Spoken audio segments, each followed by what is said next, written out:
there is an exception for those drugs that have been shown medical promise, but we cannot prove that medical promise unless we fund the research.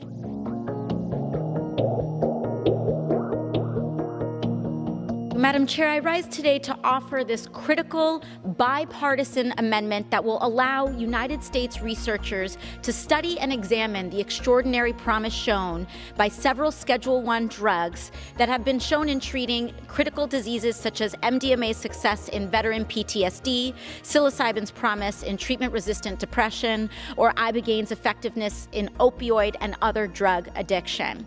Additionally, this will allow research into marijuana's impact in cancer relief, seizure treatment, and more. This amendment strikes a war on drugs provision that prohibits any activity, quote, promoting the legalization of any drug included in Schedule I of the Controlled Substance Act. The problem with this provision is that it is so vague and broadly interpreted that it prevents scientists from researching, examining, and exploring avenues of treatment that could alleviate an enormous amount of suffering from medical conditions. I don't think this is what the government should be promoting, and I think we should have a lot more research before we tell our kids that this is what they should be doing. I yield the balance. My colleague across the aisle said we need to research this more, and I agree, and that is why this amendment is being introduced, Madam Chair. The note was brought up that there is a rider provision saying that there is an exception for those drugs that have been shown medical promise, but we cannot prove that medical promise unless we fund the research to actually have it in the first place. So we have a catch-22, and we have to get rid of it. There are war on drugs provisions in so many federal statutes beyond just the one scheduling of these drugs. I'm a strong believer in evidence-based policymaking, and wherever there is evidence of good, we have a moral obligation to pursue and explore the parameters of that good, even if it means challenging our past assumptions or admitting past wrongs. 30% of all military veterans have considered suicide. 30%.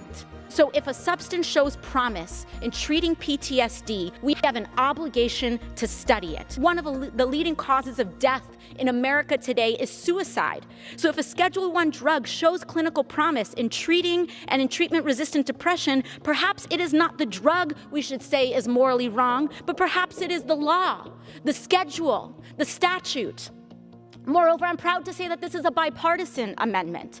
My colleagues on the other side of the aisle often bemoan the role of government and promote ideas of choice. And here I am happy in that spirit to agree, to say we should get government and political opinion out of scientific research when we have seen and showed promise in a way that can help people and their medical needs. And lastly, I understand that the politics of this bill may make it difficult for some to support right now. But I propose this amendment and urge my colleagues to support it because politics isn't always about winning today, but it is about fighting for what is right in the future and for future generations.